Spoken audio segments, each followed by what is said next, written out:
Good morning students, आप सभी का ऑनलाइन क्लास में स्वागत है। लास्ट के वीडियो में एक क्वेश्चन पूछा गया था आपसे कि बीसीसी अंत केंद्रित एकक कोष्ठिका में कोर की लंबाई a और त्रिज्या r के मध्य क्या संबंध होता है। तो संबंध आपने पढ़ा था जब आपने बीसीसी की संकलन क्षमता ज्ञात की थी, तो उसमें रिलेशन आया था आपका यहाँ a = 4r/√3। तो यहाँ a = आ जाएगा 4r/√3। ये आपका बीसीसी में a और r में संबंध होगा। लास्ट की वीडियो में हम चर्चा कर रहे थे ठोसों में अपूर्णता के बारे में। ठोसों में अपूर्णता की डेफिनेशन हो चुकी है कि किसी ठोस क्रिस्टल में जो अवयवी कण है, उन अवयवी कणों की व्यवस्था में अनियमितता पाया जाना या परिवर्तन होना। तो अवयवी कणों की व्यवस्था में अनियमितता पाया जाना या परिवर्तन होना ही ठोसों में अपूर्णता, त्रुटि या दोष कहलाता है। चार्ट के द्वारा हमने समझा था कि ठोसों में अपूर्णता बेसिकली दो प्रकार की होती है। इसमें पहला प्रकार आएगा बिंदु दोष। तो पहला प्रकार आज हम पढ़ेंगे बिंदु दोष। बिंदु दोष, यहाँ बिंदु का मतलब होता है जालक बिंदु और जालक बिंदु का मतलब होता है परमाणु। तो यदि किसी ठोस क्रिस्टल में परमाणुओं में अनियमितता होने पर, केवल परमाणुओं में अनियमितता होने के कारण जिस प्रकार का दोष उत्पन्न होता है उसे बिंदु दोष कहते हैं। तो किसी ठोस क्रिस्टल में उपस्थित परमाणुओं में अनियमितता होने के कारण जो दोष उत्पन्न होता है उस दोष को अपन बिंदु दोष के नाम से जानते हैं। दूसरे प्रकार का दोष आपने पढ़ा था रेखीय दोष। तो दूसरे प्रकार का दोष या त्रुटि है रेखीय दोष। रेखीय में क्या होगा, इसमें तो केवल किसी एक परमाणु में अनियमितता होगी, और यदि किसी ठोस क्रिस्टल में परमाणु की संपूर्ण पंक्तियों में, यदि परमाणु की संपूर्ण पंक्तियों में ही अनियमितता हो, यहाँ केवल कुछ परमाणु में अनियमितता पाई जाएगी, और जब किसी ठोस क्रिस्टल में परमाणु की संपूर्ण पंक्तियों में ही अनियमितता पाई जाती है, तो परमाणु की संपूर्ण पंक्तियों में अनियमितता पाए जाने के कारण जिस प्रकार का दोष उत्पन्न होता है उसे हम रेखीय दोष के नाम से जानते हैं। तो ये इस प्रकार का दोष को हम बोलते हैं रेखीय दोष। और परमाणु में अनियमितता पाए जाने के कारण जो दोष उत्पन्न होता है उसे हम बिंदु दोष के नाम से जानते हैं। बिंदु दोष जो कि तीन प्रकार का होता है। एक होता है रस समीकरण मिति दोष, रस समीकरण मिति दोष। दूसरे प्रकार का दोष होता है रस समीकरण मिति दोष। और तीसरे प्रकार का दोष होता है अशुद्धि दोष। सबसे पहले हम यहाँ चर्चा करेंगे रस समीकरण मिति दोष के बारे में। तो पहला प्रकार का दोष पढ़ते हैं रस समीकरण मिति दोष। अब देखिए इसमें आपका रस समीकरण मिति दोष तो बाद में पढ़ेंगे। पहले देखते हैं कि रस समीकरण मिति या स्टाइकियोमेट्री क्या होती है। रस समीकरण मिति को इंग्लिश में कहते हैं स्टाइकियोमेट्री। तो ये जो रस समीकरण मिति है इसको इंग्लिश में कहते हैं स्टाइकियोमेट्री। स्टाइकियोमेट्री का मतलब होता है किसी ठोस क्रिस्टल में उपस्थित धनायनों व ऋणायनों की संख्या का अनुपात यदि उस ठोस क्रिस्टल के मूलानुपाती सूत्र के समान हो, तो इस गुण को रस समीकरण मिति या स्टाइकियोमेट्री के नाम से जाना जाता है। तो किसी ठोस क्रिस्टल में उपस्थित धनायनों और ऋणायनों की संख्या का जो अनुपात है यदि मूलानुपाती सूत्र के समान हो, तो इस गुण को रस समीकरण मिति दोष या रस समीकरण मिति या स्टाइकियोमेट्री के नाम से जाना जाता है। यदि अपन यहाँ बात करें, ये जो आपकी दोष की बात करें तो वे दोष किसी ठोस क्रिस्टल में पाए जाने वाला वे दोष जिसके कारण उस ठोस क्रिस्टल की रस समीकरण नीति में कोई परिवर्तन नहीं होता है। तो वे दोष जिनमें ठोस क्रिस्टल की रस समीकरण नीति परिवर्तित नहीं होती है, इस प्रकार के दोष को रस समीकरण नीति दोष के नाम से जाना जाता है। तो वे दोष जिनके कारण ठोस क्रिस्टल की रस समीकरण नीति पर कोई प्रभाव नहीं होता है या रस समीकरण नीति परिवर्तित नहीं होती है, इस प्रकार के दोष को रस समीकरण नीति दोष के नाम से जाना जाता है। अपन यूं कहें कि धनायनों व ऋणायनों की संख्या का जो अनुपात है वो मूलानुपाती सूत्र के समान होता है।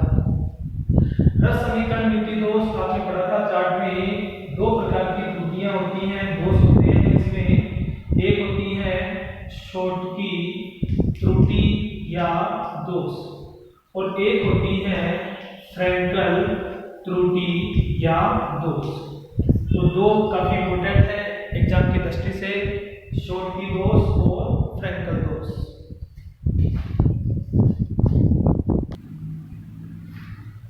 इसमें सबसे पहले हम पढ़ेंगे शॉर्टकी त्रुटि या दोष। बहुत ही सिंपल है शॉर्टकी त्रुटि या दोष। देखो ध्यान से, ये माना कि कोई ठोस क्रिस्टल है जिसमें A+ कोई धनायन है और B- कोई ऋणायन है, तो हम ठोस क्रिस्टल को इस प्रकार से व्यवस्थित कर लेते हैं। शॉर्टकी त्रुटि या दोष में क्या होगा, इस प्रकार के दोष में कोई भी एक धनायन और कोई एक ऋणायन अपने स्थल को छोड़कर ठोस क्रिस्टल से बाहर चला जाता है। तो यहाँ आपको करना क्या है, कोई भी एक धनायन और कोई भी एक ऋणायन अपने स्थल को छोड़कर ठोस क्रिस्टल से बाहर चला जाता है, जिसके स्थान पर उन धनायनों और ऋणायनों के स्थान पर रिक्तिका या खाली स्थान बच जाता है। रिक्तिका बनने के कारण ही शॉर्टकी त्रुटि या दोष को रिक्तिका दोष भी कहते हैं। तो सिंपल सा है इसमें आपका, इस प्रकार के दोष में एक धनायन और एक ऋणायन अपने स्थल को छोड़कर ठोस क्रिस्टल से बाहर स्थानांतरित हो जाते हैं, जिसके कारण उनके स्थान पर रिक्तिका बच जाती है। रिक्तिका बनने के कारण ही शॉर्टकी त्रुटि या दोष को रिक्तिका दोष के नाम से भी जाना जाता है। क्योंकि यहाँ एक धनायन और एक जो ऋणायन है वो ठोस क्रिस्टल से बाहर चले जाते हैं, जिसके कारण जो ठोस क्रिस्टल के जो पदार्थ का जो घनत्व है, डेंसिटी है, उस डेंसिटी में कमी आ जाती है। तो शॉर्टकी त्रुटि के कारण ठोस क्रिस्टल के पदार्थ का जो घनत्व है उसमें कमी आती है। एक और बार शॉर्टकी त्रुटि संबंधित है। शॉर्टकी त्रुटि या दोष उन आयनिक ठोस क्रिस्टल में पाया जाता है जिनमें धनायनों और ऋणायनों का आकार लगभग समान होता है। तो वे ठोस क्रिस्टल जिनमें धनायनों और ऋणायनों का आकार लगभग समान होता है, उनमें शॉर्टकी त्रुटि या दोष पाया जाता है। जैसे कि सोडियम क्लोराइड हो सकता है, पोटेशियम क्लोराइड हो सकता है, सीजियम क्लोराइड हो सकता है, सिल्वर ब्रोमाइड हो सकता है। तो यहाँ sodium chloride, potassium chloride, caesium chloride और आपका यहाँ सिल्वर ब्रोमाइड, इस प्रकार की त्रुटि को शॉर्टकी त्रुटि या दोष के नाम से जाना जाता है।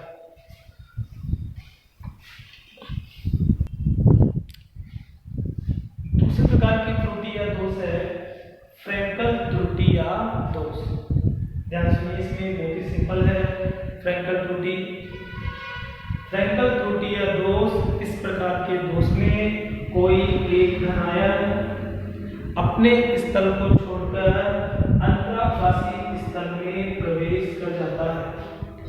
धनायनों व ऋणायनों के मध्य जो रिक्त स्थान होते हैं, इन रिक्त स्थानों को अंतराकाशी स्थल के नाम से जाना जाता है। तो यहाँ कोई एक धनायन, अब क्वेश्चन माइंड में उठ रहा है कि सब धनायन क्यों, ऋणायन अंतराकाशी स्थल में प्रवेश नहीं कर सकता क्या?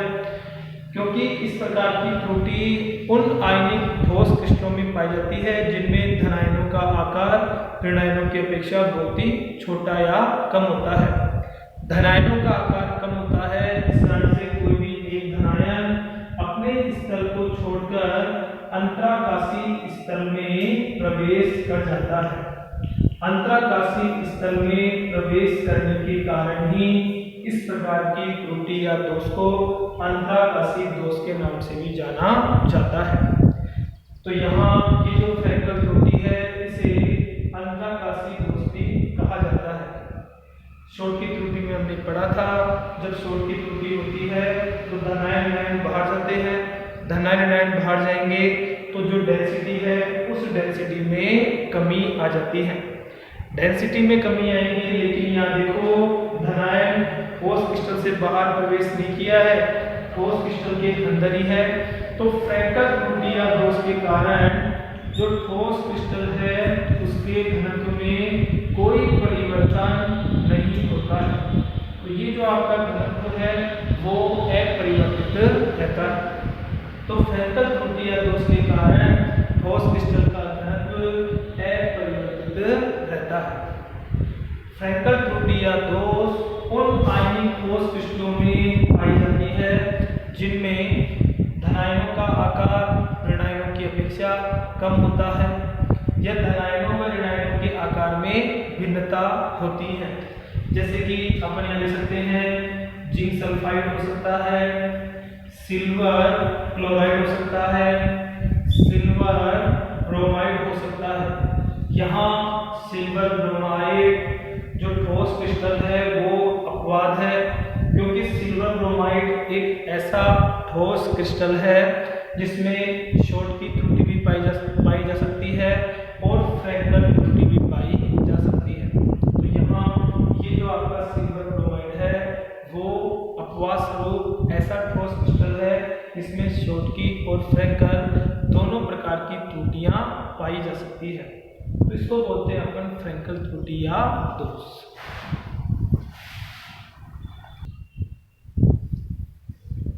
और आज की वीडियो का हमारा क्वेश्चन है कि फलक केंद्रित घनीय जालक, जिसको हम कहते हैं एफसीसी, फलक केंद्रित घनीय जालक में स्मॉल ए और स्मॉल आर में क्या संबंध होता है।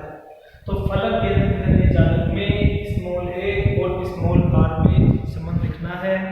संबंध को आपको कमेंट्स बॉक्स में आपको कमेंट्स करना है। कमेंट्स में जब आंसर लिखोगे तो आपका नाम, फादर्स नेम और आपको अपना सेक्शन लिखना है। Thank you.